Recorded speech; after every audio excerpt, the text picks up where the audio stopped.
So let's just break it down. Let's break down what is going on when it comes to labor in the WNBA. All right. And of course, when we talk about the fight for labor in the WNBA, we talk about the CBA fight, where the WNBA and the WNBA and the WNBPA, the Players Association, are negotiating a new collective bargaining agreement with the deadline of October 31st sort of looming ahead. We have the Players Association, which is led by Union President Nneka Ogwumike and Executive Director Terri Carmichael Jackson. They are pushing for a transformational deal that is centered on revenue sharing and roster expansion. Right now, the WNBA has a salary cap of about $1.5 million per team. And a max roster size of 12 players. Many teams actually can only hold 11 players to start the season because of cap pressure. And with the league adding 44 games this season, the longest season ever on record for the WNBA, and with the league pushing to 18 teams by 2030, I should say, players are arguing, hey, you can't keep adding workload without, one, paying us more money, and two, without adding more roster spots, right? And here's the thing. It's not just players that are saying this. Coaches, who some of them are former players, agree. Here's the thing.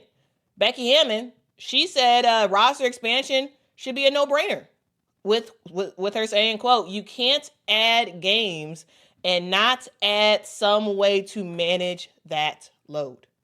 And speaking of managing the load, how are teams doing it? How are teams managing the load? Well, they're doing it through hardships. Here's the thing. Hardship contracts are running wild in the WNBA. Since the WNBA trade deadline, there have been 57 separate roster actions by teams in the WNBA. 57. I literally pulled up the transactions thing and I went one by one and just counted. 57 separate roster actions. Those include signings, waivings, hardship deals, extreme hardship deals, right? That number feels higher than any year before. Now, I have not, and I will go through and literally count the previous year's roster actions after the trade deadline. So I will do that, and I will give you all a comparison of year over year over year over year. This feels like a lot. Now, as somebody who's been watching the game for a long time, like truly, this really does feel like a lot. Like this feels not normal. I don't think it's recency bias. I don't think that's what this is. I really do think that this is incredibly high. If you compare it to years past. Not to say that years past did not have hardship contracts, because they did. This amount, I don't know. And we're gonna do the research. We're gonna do the research, and we're gonna figure out the split from years past into this year. Okay. So again, 57 roster moves since the trade deadline. That's a lot. And a large amount of those have dealt specifically with hardship contracts. Now, you all may be wondering, what in the world is a hardship contract? Well, the hardship contract is a temporary deal that teams can sign a player when injuries drop below 10 available players. So teams can have up to 12 players on a roster. A lot of teams have 11 players. If you get under 10, so 9 and below, you are able to sign a hardship contract player. And here's the thing about that, it's a temporary deal. Usually they're signing for about 7 days. You can continue to re-sign them for more 7 days. I believe the max is 3 times to sign them to a 7-day contract, and then you either have to sign them for the rest of the season or just fully waive them or something like that. And then somebody else can sign them. Right. So it's a temporary deal. And you can be waived after a couple of days. Now, here's the thing. There is another type of hardship contract, which I didn't know about Truly, I did not know about it until this weekend. Wait, actually, nope. Oh no, darn it! I think I copied over it. That's a bummer. Well, I had another graphic that was supposed to show where I talked about the extreme hardship contract. Because guys, here's the thing: the extreme hardship contract is a brand new thing. It's not normal at all. It really isn't normal.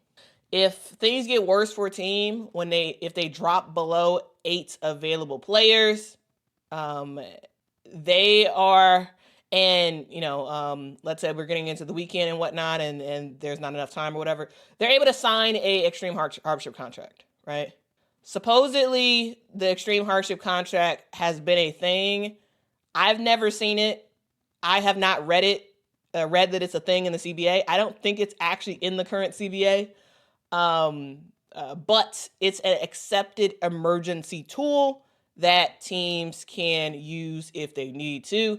Again, players assigned to these are not permanent, and it's just a survival thing. It's a survival mode roster building type of thing.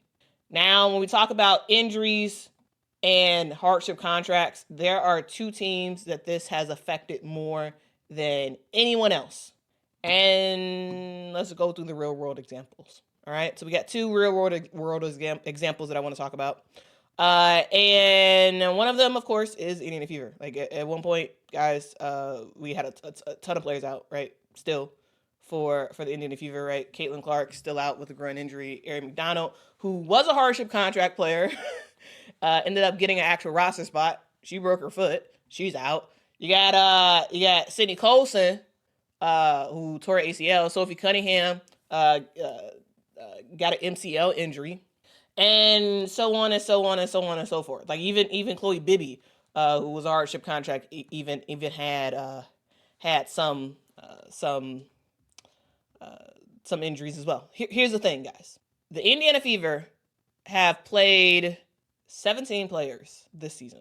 17. They even brought in veteran Odyssey Sims on a hardship deal, but we all know how great Odyssey Sims is when it comes to hardship deals and how she is just able to be like, you know what? I'm about to play my butt off, and I'm about to get a permanent spot on this roster. And yes, Odyssey Sims has signed a rest of the season contract with the Indiana Fever. They still have Aerial Powers, who is likely to also eventually sign a rest of the season contract. She is currently on her second 7-day contract with the Indiana Fever. Okay, so that's Fever, 17 players. But 17 is no match for the Dallas Wings, who have played 20 players. 20 players, 20 different players have suited up this year for the Dallas Wings, right? We ended up seeing that this team have 7 players available, and so the league had to approve an extreme hardship contract so they can sign Kristen Williams, Kristen Williams had 90 minutes to get on a plane to join this team, right? We've seen Amy Okonkwo join this team after the trade deadline, and Amy Okonkwo has absolutely done very, very well. She's been scoring in double digits. She's been playing very, very well for the team, extremely well. One of 3 undrafted players to score in double digits consistently. So shout out to her. I think she's awesome. And here's the thing. I want to actually show you guys how bad this situation over the weekend was for the Dallas Wings. According to Front Office Sports, guys, the Dallas Wings vetted 30 plus players in 48 hours to be able to end up signing Kristen Williams to a extreme hardship contract. I want you guys to fully understand what that means. The Dallas Wings, Kurt Miller, who is the GM, and I'm assuming probably somebody else involved with the Dallas Wings.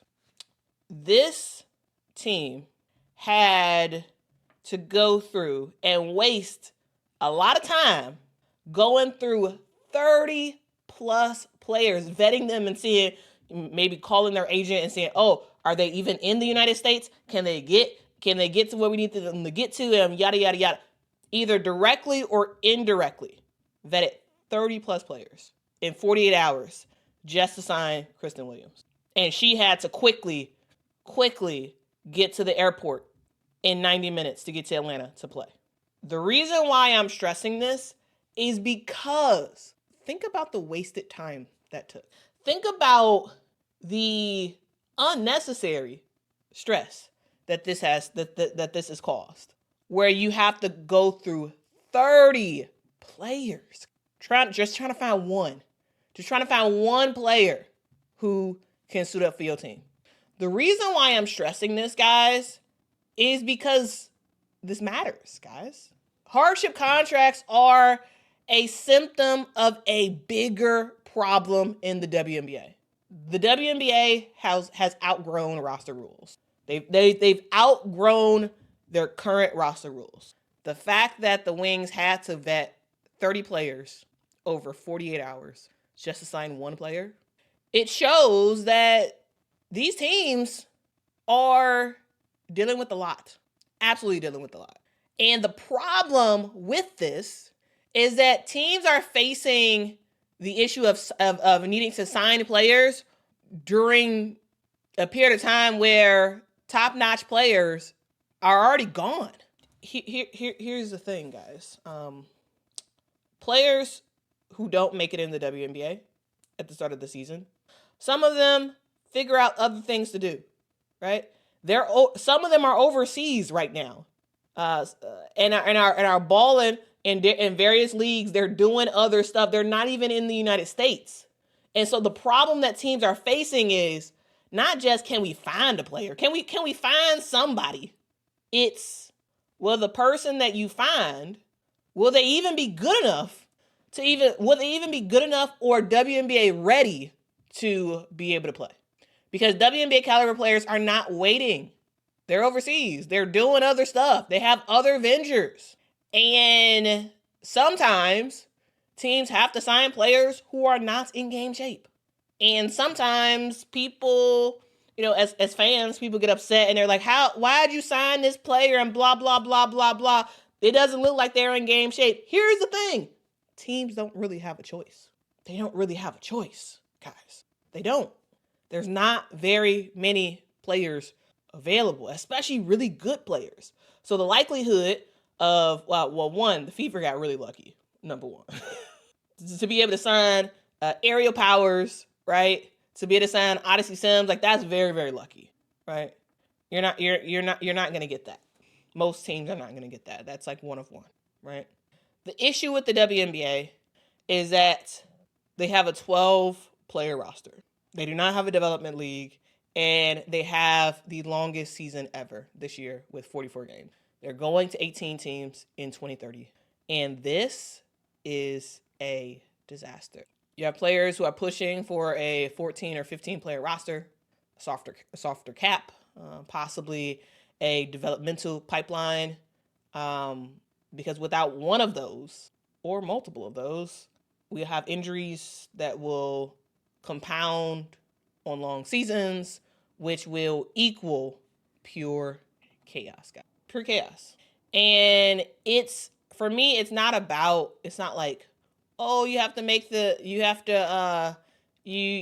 to just add more players for the sake of more players. Here's the thing. Not only does this derail what teams are doing because they have to go searching for a needle in the haystack, finding a player that's not only in America, not only good, but good enough to immediately fly somewhere and play in a game and be productive. That's hard to find, right? Maybe you'll luck out, but again, that's really hard to find. And it also, the 12-player roster spot thing, it also just hurts when it comes to player development. With so few roster spots, young players, are going overseas, or players who are sort of bubble players are going overseas, and they're trying to figure stuff out, right? And they don't necessarily have the spots necessary for them to fully develop. Though there are way more freshmen, more rookies this year than in years past. Still, there's an issue overall of development of players, and so it's just a whole issue all around. I'm basically, that's what I'm trying to show, is that this is a whole issue all around. And for me, the key Labor Day takeaway when it comes to the WNBA is that the WNBA has never been bigger, right? We got more games, more expansion, more eyes. Wonderful, right? But the labor conditions have not caught up. Players are signing 7-day contracts. They're scrambling to get on planes to be able to make the team by the time the game starts. And they're doing all this last minute work by GMs just so they can dress at least 8 players for a game. This Labor Day, there's a fight over the CBA. And there is a realization that the madness of the hardship contract scenarios in the WNBA are a bigger issue than once was thought of. Here's the thing. The WNBA players, they're demanding a system that values their labor, protects their bodies, and helps to build a sustainable future for the league. Because at the end of the day, if you want the best product on the floor, you need to put the workers in the best possible situation to make that happen. For me, my takeaway is more games, more fans. Great. But now it is time for more support, i.e., more than 12 rosters. Can we please do it? Can we please do it? Now, I have a question for you all, and I want to get in the chat and see what you all think about this. Question for the group. Do you think that the WNBA should expand rosters to 14 or 15 players? Should the league focus on building a true developmental system like the NBA G League? Should we see practice players in the WNBA, not men practice players, women practice players, similar to how the NFL does it, where the practice players are there, they're practicing with the team, but they don't travel for games. But if something happens, if an injury happens, they can, move up and actually get on a roster spot. So my question is, what system do you think works? Should the WNBA go the G League model and actually have a developmental league? Should they just expand the roster, or should they have other women on practice teams instead of just men on the practice team? Those are my questions for you all, and I want to put up a poll to hear you all's thoughts about it, and I'll start to pull some of your comments as well. If you do a super chat, you'll get a guaranteed response, but I will try my best to respond to as many as I possibly can. So my question is, what's next for the WNBA? And guys, also, what did y'all think about this topic? I wanted to I wanted to do a Labor Day special of sorts, just because, it's a big-ish holiday in America. Like, people love having the day off. And I figured, hey, why not try to tie it into what's happening in the WNBA? So let me know what you all think. Okay, we have started the poll. So now let me get to you all's comments. Marga says definitely expand roster spots and practice play. Also doing both. Okay. All right. Marga wants to do both roster spots and practice players. Okay. J-Dub says they should work on expanding the roster spots before expanding to more teams. I hear that. I absolutely hear that. But the poll is up if you all want to participate in that. Sulip says 15 players, franchises will just build super teams, run with 12/13, and spend the whole budget on all-stars.